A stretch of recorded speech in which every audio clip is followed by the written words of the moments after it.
دیکھیں، ہماری شریعت نے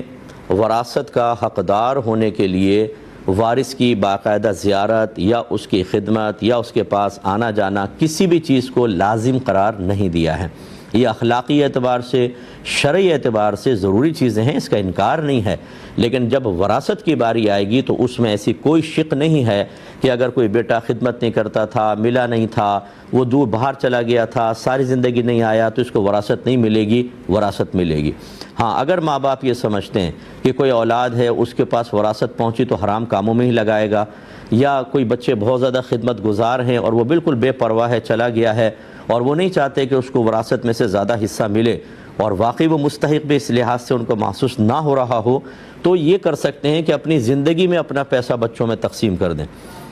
اور اس نافرمان کو یا جو حرام کاموں میں پیسہ لگائے گا اس کو بالکل یا وراثت سے اس طرح محروم کر سکتے ہیں۔ لیکن اگر وہ چھوڑ گئے، اب چاہے زبانی لاکھ کہہ جائیں کہ فلاں کو ایک پیسہ بھی نہیں دینا کیونکہ ہم ملنے نہیں آیا تھا، چاہے وصیت کریں چاہے وصیت نہ کریں، بہرحال اس کا حق ہے، اس کو تو دینا ہی ہوگا۔